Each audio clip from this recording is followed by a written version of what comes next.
billahi minasyaitonir rajim. Bismillahirrahmanirrahim. Allahumma rabbi shrah li sadri wa yassir li amri wa hlul 'uqdatam min lisani yafqahu qawli. Allahumma zidna ilman nafi'an wa fahman wa lahiqna bis salihin. Qala al-musannifu rahimahullah ta'ala nafa'na bi nurihi amin ya rabbal alamin.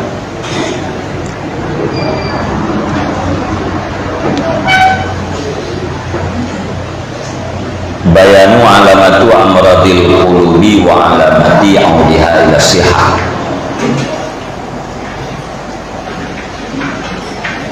Ya'lam anna kulla adwin min a'dha'il badan khuliqa li fi'lin khassin bih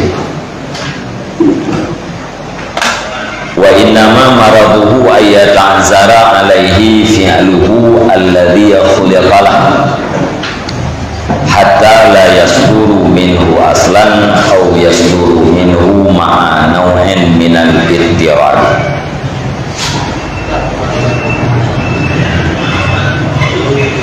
Ketahui olehmu sesungguhnya tiap-tiap satu anggota daripada segala anggota-anggota badan itu diciptakan karena perbuatan yang terkhusus dengannya, dan hanya saja sakitlah anggota itu bahwa unsur di atasnya perbuatan yang diciptakan anggota karenanya perbuatan, sehingga tidak terjadi perbuatan itu daripada anggota tersebut sama sekali, atau terjadi daripadanya beserta satu bahagian daripada bolak-balik.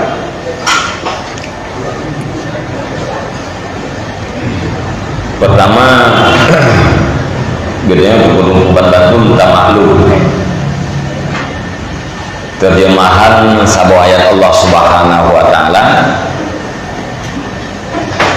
wa ma khalaqtul jinna wal insa illa liya'budun.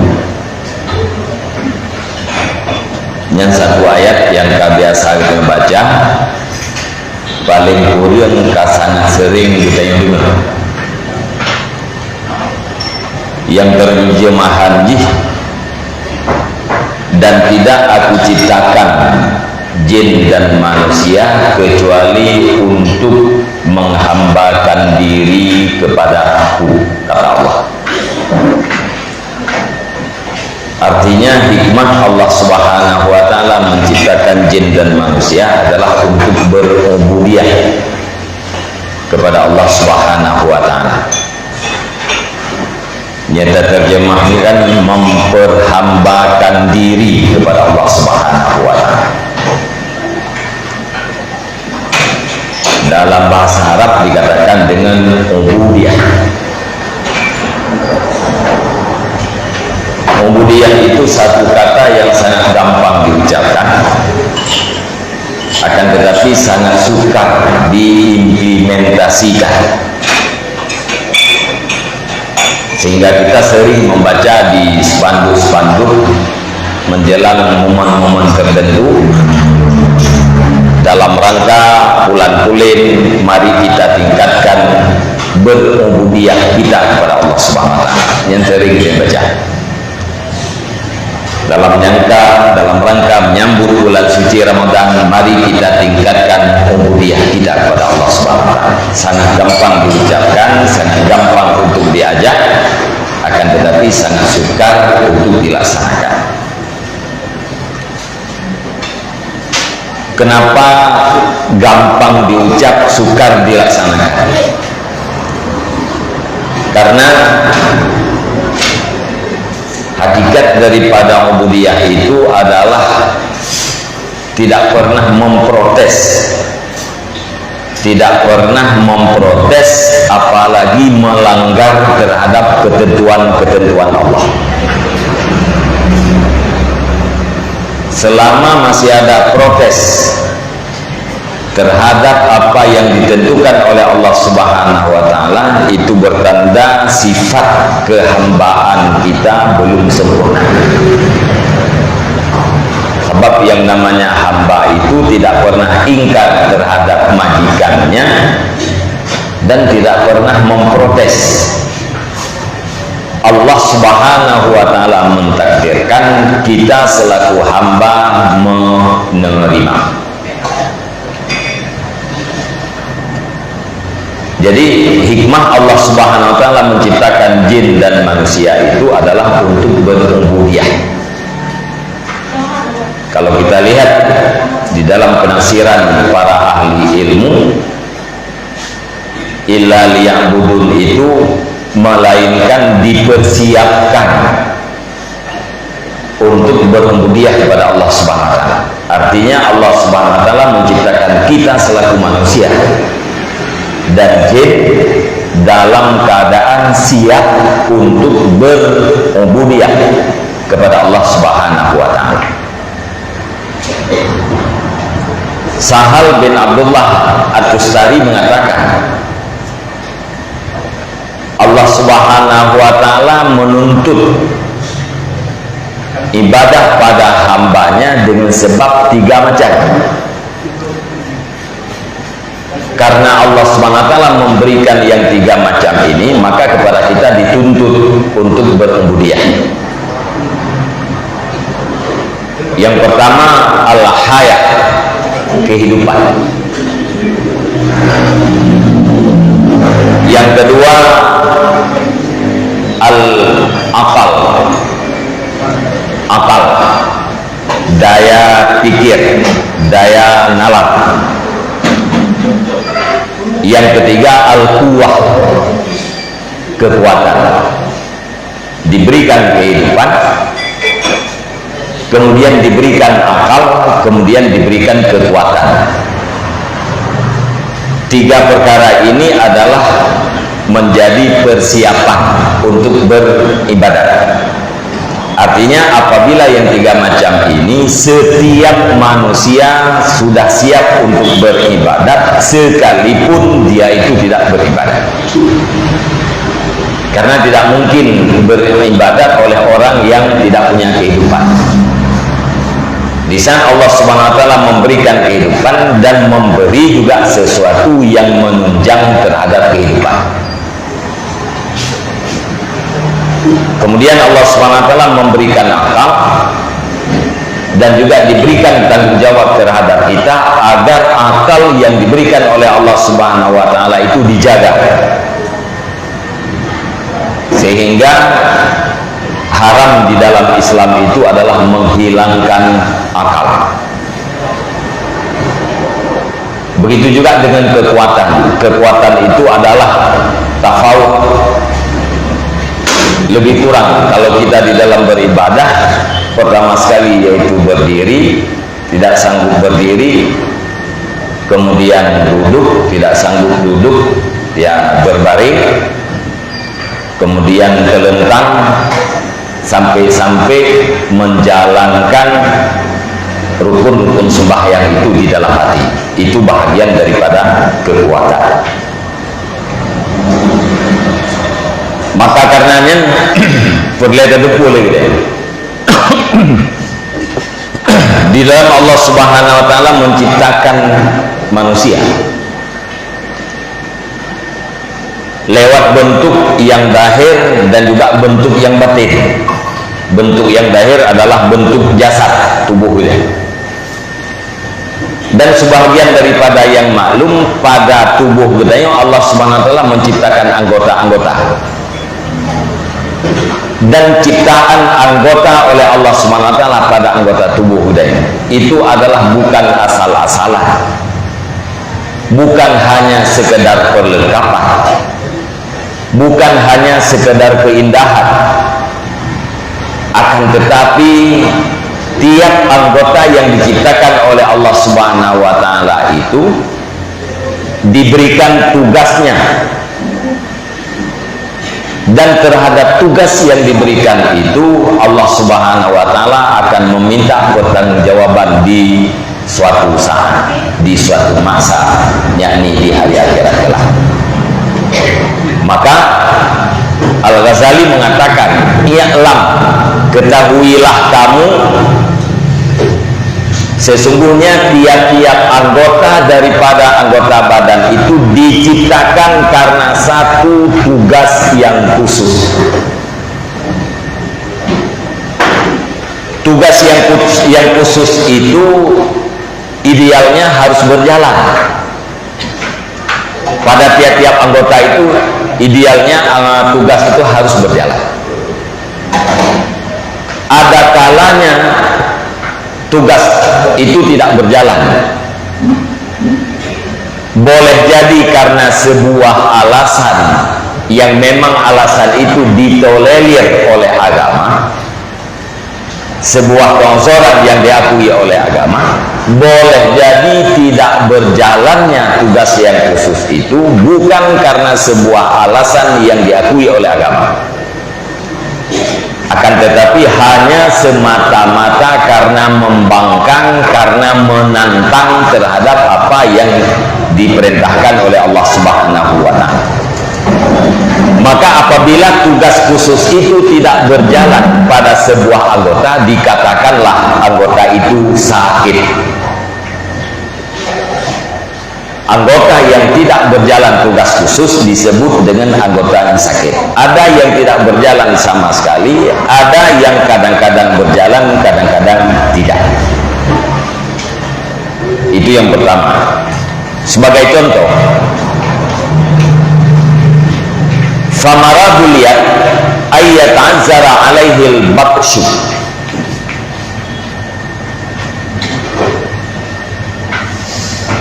sakit yang ada pada tangan akan membuat tangan itu tidak boleh menggenggam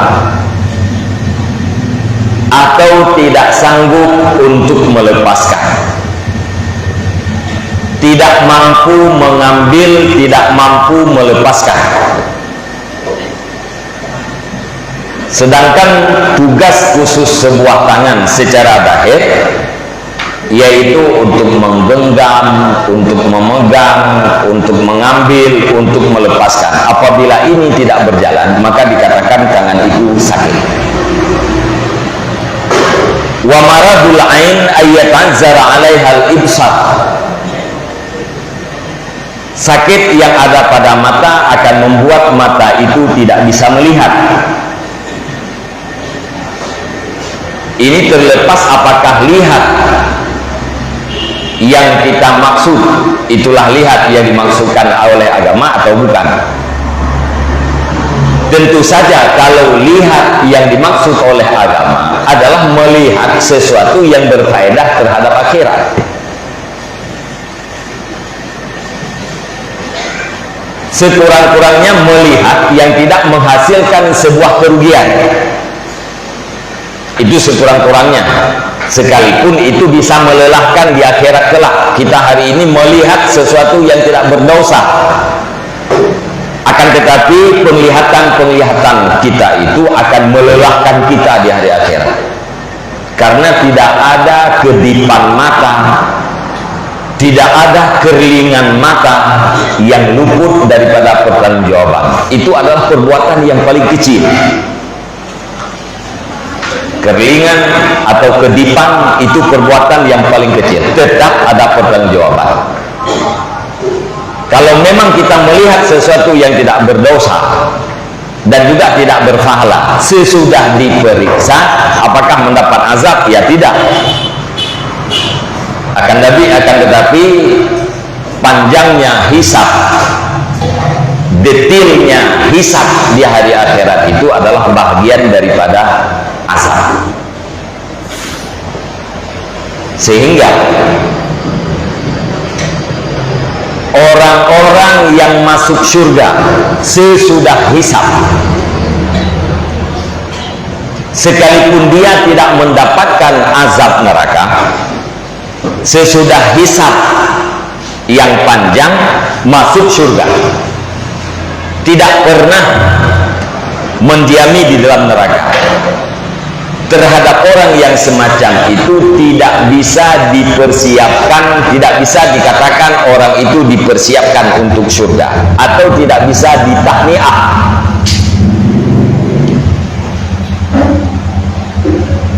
Di dalam perang Uhud,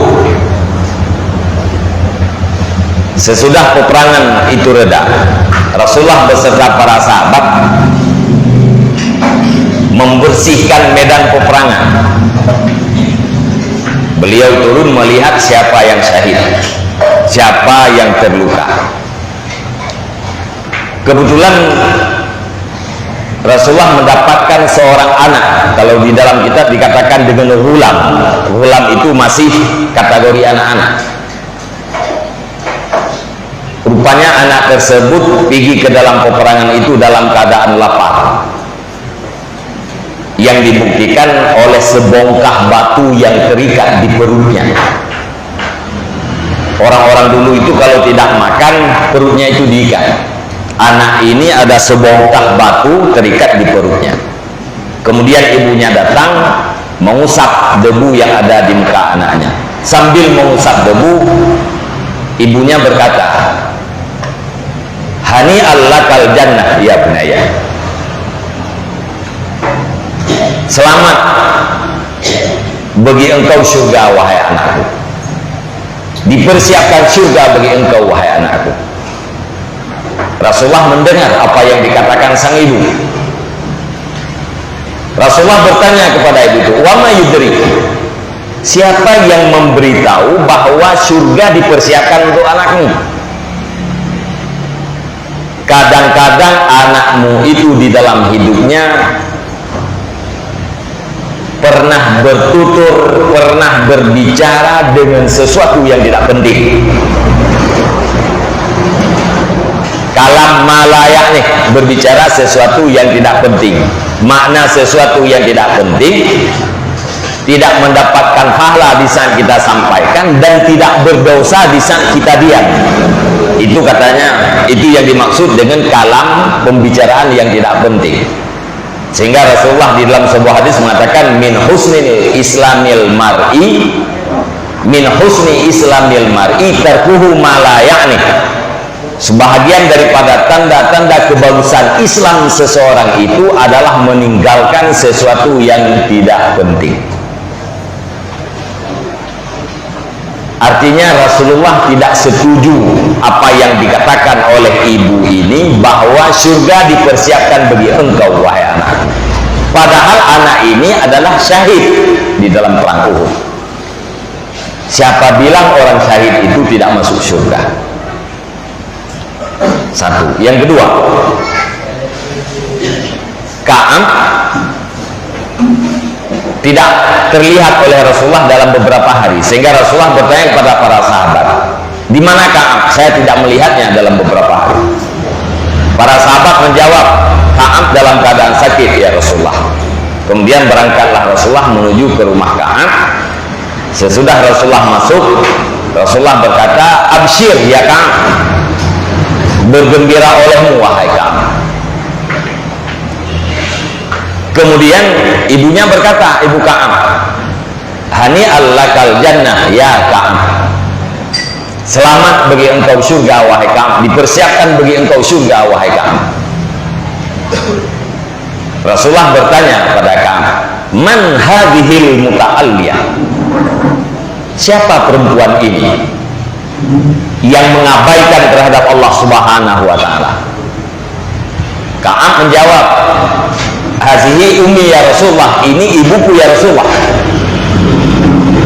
Rasulullah bertanya, "Ma yudri?" Siapa yang memberitahu, tahu dari mana kamu bahwa surga dipersiapkan bagi Ka'ab? Kadang-kadang Ka'ab berbicara dengan sesuatu yang tidak penting. Yang dimaksudkan di dalam dua hadis tersebut, para jamaah sekalian, bahwa orang yang pernah berbicara dengan sesuatu yang tidak penting di dalam hidup ini, berarti dia akan mendapatkan hisab di hari akhirat. Seseorang yang sudah dihisab oleh Allah SWT pada hari akhirat, tidak bisa dikatakan surga itu dipersiapkan baginya, walau orang itu tidak pernah mendapatkan azab sesudah hisab. Karena sekurang-kurang hisab itu adalah sekurang-kurang azab hari akhirat itu adalah tulul hisab, panjang hisab di hari akhirat.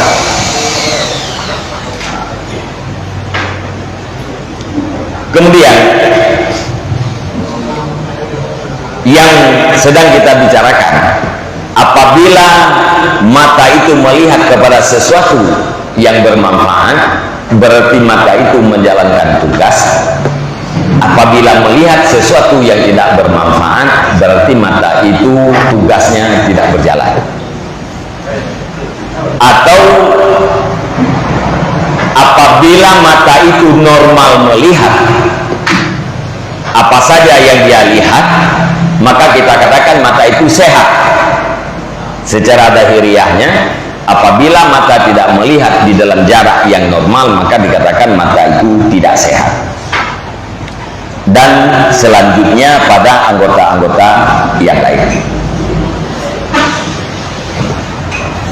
Kemudian di samping daripada ada bentuk yang zahir, kita juga diciptakan oleh Allah Subhanahu wa taala bentuk yang batin. Bentuk yang zahir itu adalah jasad yang dilengkapi dengan anggota-anggota. Setiap anggota punya tugas-tugas khususnya. Bentuk batin juga, sekalipun dia tidak punya anggota, akan tetapi punya tugas. Bentuk yang batin itu adalah qalbu, roh kita, nyawa kita, itu adalah qalbu. Pada kalbu itu juga ada tugas khusus. Apabila kalbu kita, hati kita itu sehat, maka tugas-tugas itu berjalan. Apabila hati kita sakit, maka tugas-tugas itu tidak berjalan. Wa kadzalika maradul qalbi ayyata'azzara alaihi fi'luhu al-khas bihi alladhi khuliqa li ajlih wa huwal ilmu wal hikmah wal ma'rifah wa hukmullahi ta'ala wa ibadatih wa talazzuzu bi zikrih wa isaru zalika ala kulli syahwatin siwahu wal isti'anatu bi jami'i syahwat wal a'ba alaihi. Apabila hati ini, kalbu ini sakit, maka tugas khususnya tidak berjalan. Apa yang menjadi tugas khusus kalbu kita? Tugasnya yang pertama adalah ilmu, berilmu. Yang kedua hikmah. Hikmah itu kadang-kadang juga dimaksudkan ilmu. Akan tetapi hikmah yang ada di sini karena sesudah penyebutan ilmu, maka hikmah itu adalah di atas daripada ilmu. Seperti yang hikmah yang diberikan kepada Luqman, itu bukan sekedar ilmu. Sehingga Allah mengatakan wa may yu'tal hikmah faqad utiya khairan katsira. Barang siapa yang sudah diberikan hikmah, berarti dia sudah diberikan kebaikan yang sangat banyak. Jadi ilmu, hikmah itu adalah tugas daripada kalbu. Kemudian ma'rifah, mengenal Allah Subhanahu wa taala. Kemudian wahubullah, cinta terhadap Allah Subhanahu wa taala dan cinta terhadap ibadahnya Allah. Kemudian at-talazzuz bi zikrih, merasa lezat, merasa nyaman, merasa enak dengan mengingatnya Allah. Wa isaru zalika ala kulli syahwatin siwahu, dan mengutamakan yang demikian itu di atas segala keinginan-keinginan selainnya Allah, dan menjadikan segala keinginan-keinginan dan anggota kita sebagai alat bantu untuk mewujudkan ibadat terhadap Allah dan cinta terhadap Allah. Itu adalah tugas-tugas khusus daripada hati, daripada kalbu kita. Dari sekian banyak tugas yang ada pada hati kita, para jamaah sekalian, mari kita cek berapa tugas, berapa perbuatan yang berjalan pada kalbu kita. Apakah hari ini kita punya ilmu? Mudah-mudahan kita, kalaupun tidak dikatakan sudah punya ilmu, tetapi pasti di dalam mencari ilmu yang dimaksud sekurang-kurangnya ilmu fatwa ini. Apakah kita hari ini punya hikmah? Di dalam kalbu kita ada hikmah? Kalau ada, berarti tugasnya kalbu berjalan.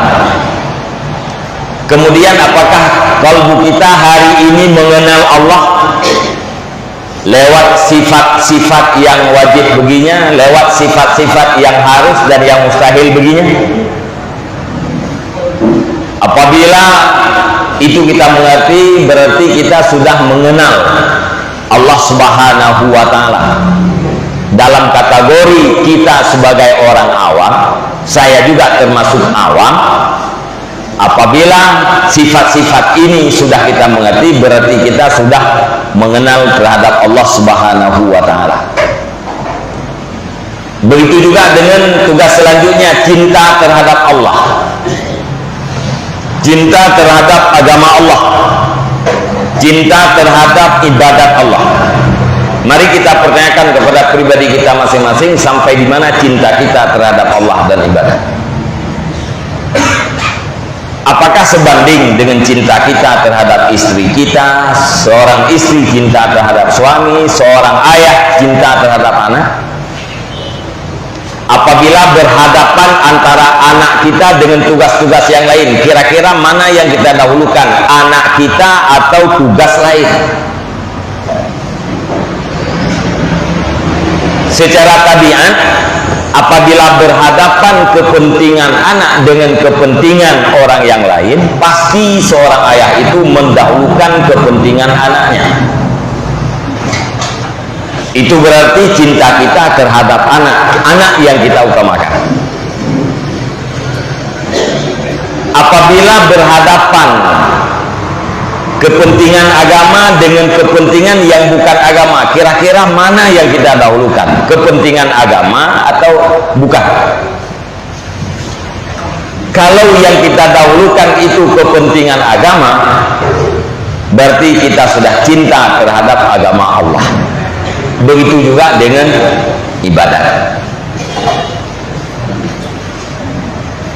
Dan selanjutnya,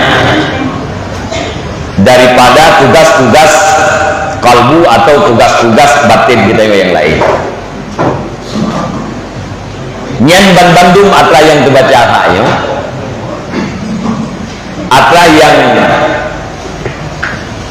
necok oleh Al-Ghazali dari ayat yang terbaca bunuh ba'awai, wa ma khalaqtul jinna wal insa illa liya'budun. Tidak aku ciptakan jin dan manusia kecuali untuk berubudiyah kepada. Maka pada tiap-tiap anggota itu punya faedah. Begitu juga pada kalbu itu ada faedah. Faedah daripada kalbu, faedah daripada hati kita itu adalah hikmah dan ma'rifah. Karena inilah punya potensi. Kita manusia berbeda dengan makhluk-makhluk yang lain. Punya potensi, kita selaku manusia berbeda dengan makhluk-makhluk yang lain. Tapi belum tentu beda. Punya potensi, potensial manusia ini untuk berbeda dengan makhluk yang lain, semacam hewan-hewan yang lain. Wa khasiyatun nafsi allati lil adami ma yatamayyazu biha anil bahaim. Khususiat jiwa yang ada pada manusia itu wujud selama manusia itu terbeda daripada para binatang. Ini perlu diingat. Khususiat manusia itu, khususiat jiwa yang ada pada manusia itu terwujud apabila manusia itu terbeda dengan para binatang. Artinya apabila manusia tidak terbeda dengan binatang, itu tidak ada khususiat jiwanya. Kita tidak punya khususiat, masih sama antara kita dengan para binatang. Apa yang membedakan kita manusia dengan binatang?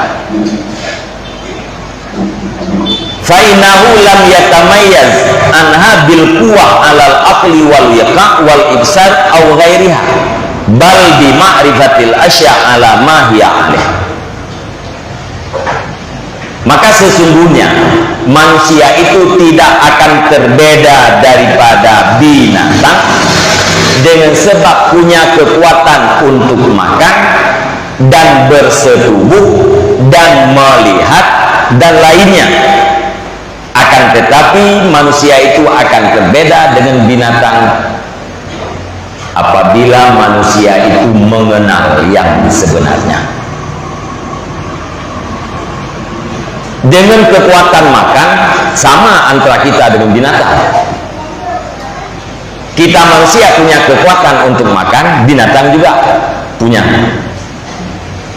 Kita manusia punya kekuatan untuk berkawin, untuk bersetubuh, binatang juga punya kekuatan. Bahkan kekuatan bersetubuh yang ada pada binatang itu lebih kuat daripada kekuatan yang ada pada manusia. Yang dibuktikan binatang itu tidak pernah coding-codingannya, lebih kuat mereka.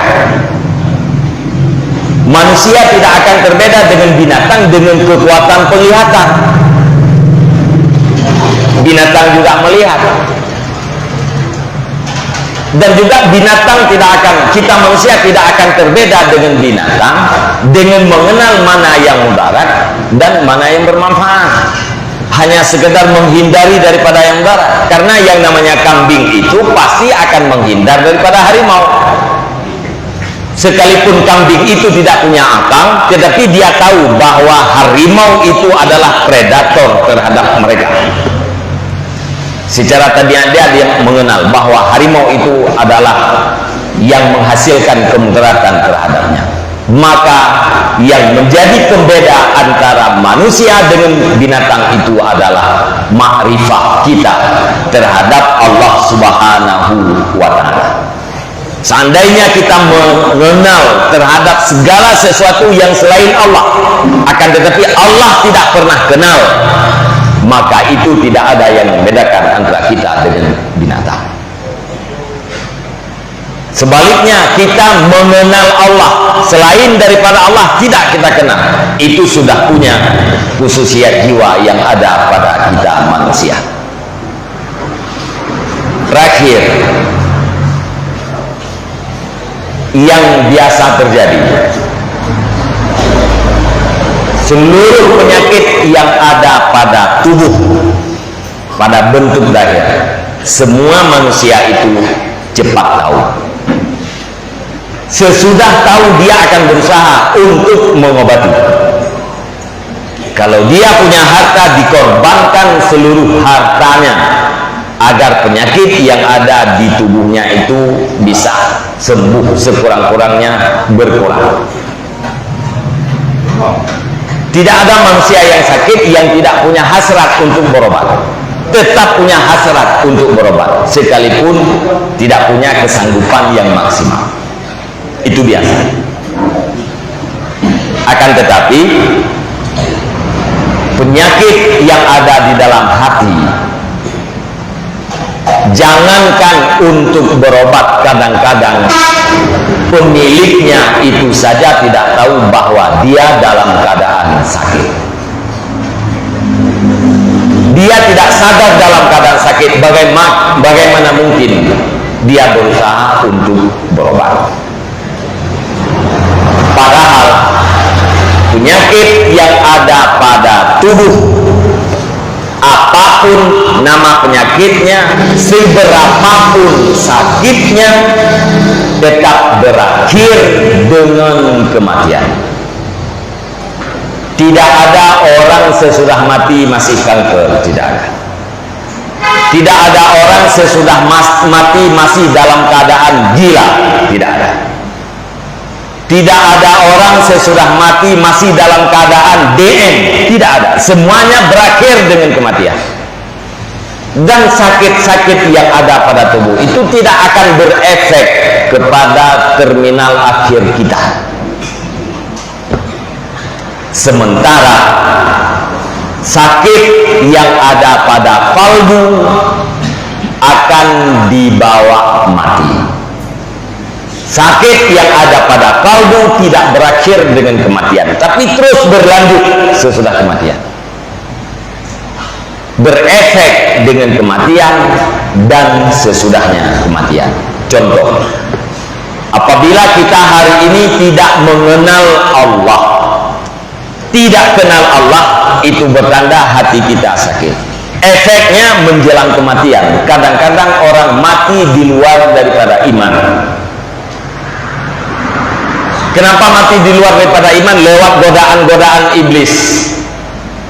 Kan ada riwayat yang kita baca, di saat orang menjelang kematian datanglah dua orang iblis, yang satu berbentuk ibu, yang satu berbentuk ayah. Iblis yang berbentuk ibu diajak anaknya agar beragama dengan agama ibunya, yaitu Nasrani. Sementara iblis yang berbentuk ayah diajak calon mayit itu yang seolah-olah anaknya untuk beragama dengan agama ayahnya, yakni Yahudi. Kata iblis yang berbentuk ibu, nak, tinggalkan agamamu yang salah, nak, beralihlah kepada agama ibumu yang benar, yaitu Nasrani. Kata iblis yang berbentuk ayah, nak, tinggalkan agamamu yang salah, nak, beralihlah kepada agama ayahmu yang benar, yaitu Yahudi. Yang dimaksudkan oleh dua iblis ini, anak itu mati di luar daripada Islam. Pada saat itu kekuatan apa yang kita gunakan agar kita tidak mau tunduk kepada ajakan iblis perempuan dan tidak mau tunduk kepada ajakan iblis yang berbentuk ayah? Dengan kekuatan apa kita pertahankan agar mati tetap di dalam keadaan iman dan Islam? Kalau kita tidak kenal terhadap Allah di dalam hidup ini, tidak kenal terhadap Allah di dalam hidup ini, berarti kita membiarkan hati dalam keadaan sakit. Itu bertanda hati sakit itu akan dibawa kematian dan sesudah kematian. Begitu juga selanjutnya di alam barzakh. Kita dipertanyakan, mar rabbuka, siapa Tuhanmu? Man nabiuka, siapa nabimu? Ma kiblatuka, apa yang menjadi kiblatmu? Kalau kita dalam hidup ini kenal Allah, kita akan menjawab Allah Rabbi. Kalau kita dalam hidup ini kenal terhadap Rasulullah, cinta terhadap Rasulullah, yaitu lewat mengikuti ajaran-ajarannya dan dengan memperbanyak berselawat kepadanya, seperti hadrah itu tadi, itu bukan hiburan ya, hadrah itu bukan hiburan, itu adalah salawat ya. Ulama kita mengatakan bahwa hadrah itu boleh. Di dalam hadrah itu guru-guru kita itu membaca salawat. Satu kali berselawat sekurang-kurangnya dibalas 10 kali oleh Allah Subhanahu wa taala. Setiap selawat yang kita bacakan kepada Rasulullah sampai kepada Rasulullah, kita hadiahkan kepada dua orang tua kita. Malaikat mengatakan, ya Rasulullah, umatmu si Fulan bin Fulan berselawat terhadap engkau 10 kali, dia menjadikan pahalanya kepada dua orang tuanya. Itu bahagian daripada cinta. Kalau kita cinta terhadap Rasulullah, maka kita mampu menjawab, Muhammadun Nabi, Muhammad itu adalah Nabi. Begitu juga dengan kiblat.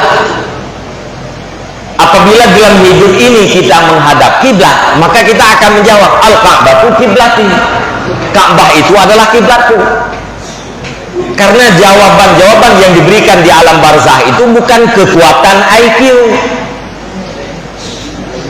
Kalau dengan kekuatan IQ, saya rasa semua pertanyaan malaikat mungkar dan nakir itu semua orang bisa menjawab, tapi bukan dengan kekuatan itu. Apabila dalam hidup ini kita hadap Ka'bah, maka kita akan menjawab, Al-Ka'batu kiblati, Ka'bah itu adalah kiblatku. hakikat kita menghadap Ka'bah dalam hidup ini di saat kita berada di dalam sembahyang. Di saat kita berada berdiri untuk sembahyang, pada saat itu kita sudah menyangka dengan sangkaan yang kuat bahwa dada kita sudah berhadapan dengan Ka'bah. Sesudah kita dengan yang kuat, dada kita sudah berhadapan dengan Ka'bah, baru kita takbiratul ihram, Allahu Akbar. Orang yang berada dalam sembahyang itulah orang yang menghadap Ka'bah. Apabila dalam hidup ini kita melakukan salat 5 waktu, berarti kita menghadap Ka'bah di dalam hidup ini. Apabila dalam hidup ini menghadap Ka'bah, insya Allah di alam barzakh kita akan mampu menjawab al-Ka'batu kiblati dan selanjutnya. Itu adalah contoh-contoh bahwa hati yang sehat akan berpengaruh menjelang kematian dan sesudah kematian dan berujung kepada surga. Hati yang sakit, yang dibiarkan dalam keadaan sakit, maka akan berefek menjelang kematian dan sesudah kematian.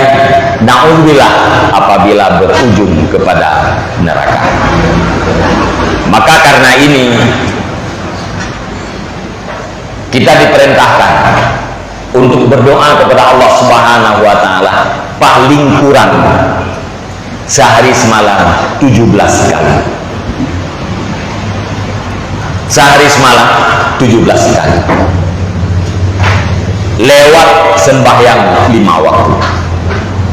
Sembahyang 5 waktu, rakaatnya 17. Di setiap rakaat kita wajib membaca surah Al-Fatihah. Di dalam salah satu ayat Al-Fatihah adalah ihdinas siratal mustaqim. Ya Allah, tunjuki kami kepada jalan yang lurus. Imam Al-Ghazali mengatakan itu menjadi bukti bahwa berjalan di jalan yang lurus itu tidak mudah.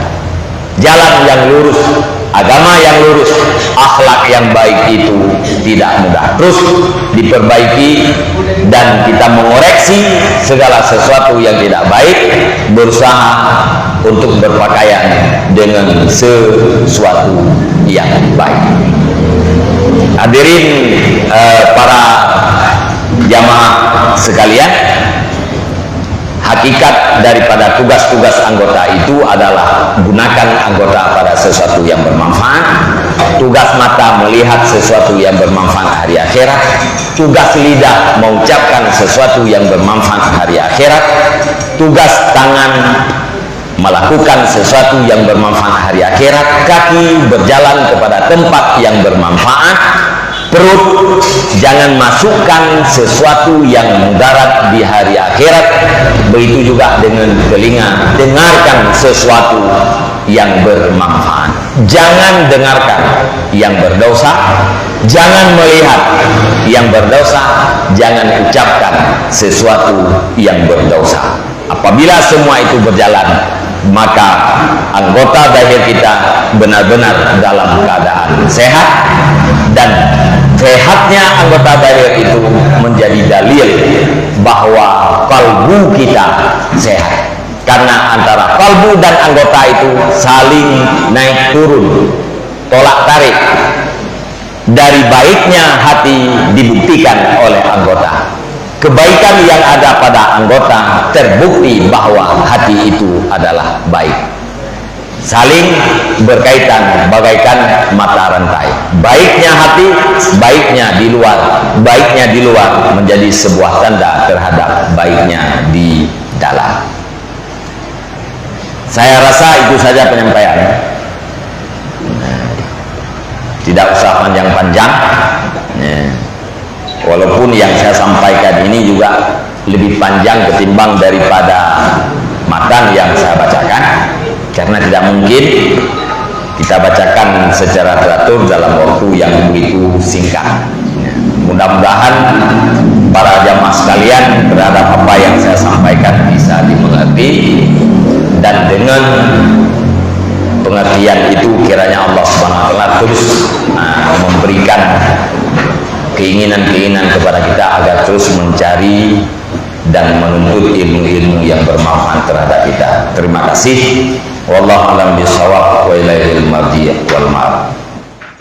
Innallaha wa malaikatahu yusalluna 'ala